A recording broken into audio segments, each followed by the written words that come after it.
ഇത് ഷാജി പാപ്പൻ കുത്തുന്ന കൊടിയാ.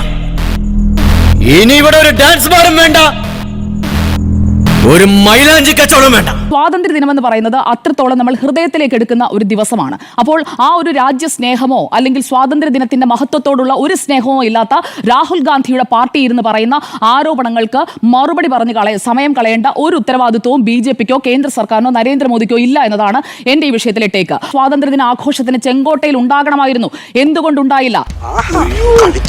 രാജ്യദ്രോഹത്തിന് രാജ്യത്തിന്റെ സ്വാതന്ത്ര്യത്തെ അല്ല, RSSനെ കുറിച്ച് പറയുന്നു. നേരത്തെ അപ്പോൾ ഈ പ്രസംഗം അയച്ചു കിട്ടിയിരുന്നോ രാഹുൽ ഗാന്ധിക്ക്?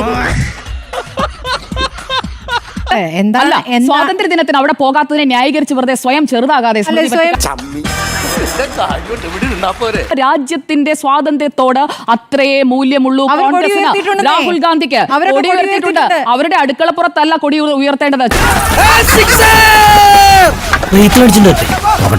അതൊരു ദേശീയ ആഘോഷമാണ്. രാജ്യത്തിന്റെ ദേശീയ ആഘോഷം ലോകം മുഴുവൻ കാണുന്നയിടം ചെങ്കോട്ടയാണ്. അവിടെ വരാതെ മാറിയിരുന്ന് കുറ്റം പറയുന്ന, കൊതിക്കറിവ് തീർക്കുന്ന കോൺഗ്രസിന്റെ ആരോപണങ്ങളെ ആ വിലക്കുറവോട് കൂടി തന്നെ രാജ്യം കാണുകയുള്ളൂ.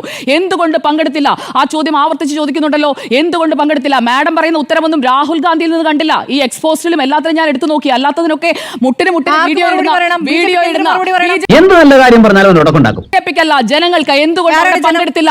ആരാണ് ജനമെന്ന് താങ്കൾക്ക് അറിയില്ലേ? രാജ്യത്തെ പൗരന്മാർ, അതാണ് രാജ്യത്തെ ജനമെന്ന് പറയുന്നത്. സമ്മതിക്കില്ല, ഇത് ഞാൻ സമ്മതിക്കില്ല.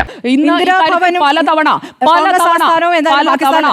മാഡം, നിങ്ങൾക്ക് പറയണമെങ്കിൽ നിങ്ങൾ പറഞ്ഞോളൂ, അല്ലെങ്കിൽ ഞാൻ പൂർത്തിയാക്കാൻ എന്നെ അനുവദിക്കണം. നിങ്ങൾക്ക് പറയണമെങ്കിൽ പറഞ്ഞോളൂ, പറയൂ. അല്ല, മാഡം ആണല്ലോ മോഡറേറ്റർ. തുടർച്ചയായി ഇടപെട്ട് തടസ്സപ്പെടുത്തുന്ന മാഡത്തിന് ഞാൻ ബഹുമാനത്തോടെ പറയുന്നു, പറയൂ. പറയാൻ വാക്കുകളില്ല.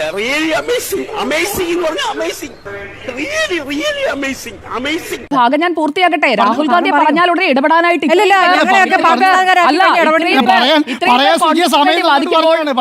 സമയം തന്നതല്ല. നിങ്ങൾ ഇടപെട്ട് തടസ്സപ്പെടുത്തിയപ്പോൾ സുജയ മാന്യതയോടെ മിണ്ടാതിരുന്നതാണ്. കാരണം എന്റെ പ്രസ്ഥാനം എന്നെ, അല്ലെങ്കിൽ ഞാൻ വിശ്വസിക്കുന്ന ആശയം എന്നെ പഠിപ്പിച്ചിരിക്കുന്നത് സഹിഷ്ണുതയോടെ കേൾക്കാനാണ്, അല്ലാതെ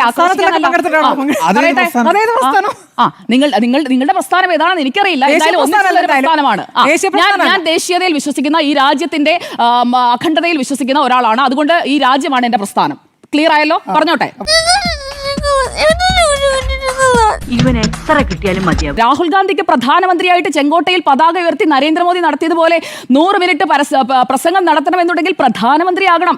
എന്തുകൊണ്ടോ പറ്റിയില്ല. ഭാവി പ്രധാനമന്ത്രിയായി ഇങ്ങനെ തുടരുകയാണ് രാഹുൽ ഗാന്ധി. എന്ത് ചെയ്യാനാ? ചെങ്കോട്ടയിൽ പ്രധാനമന്ത്രി ഇപ്പോൾ 12ാമത്തെ തവണയും 12ാമത്തെ വർഷവും പതാക ഉയർത്തി പ്രസംഗിച്ചു. അദ്ദേഹം രാജ്യത്തിന്റെ പ്രധാനമന്ത്രിയാണ്.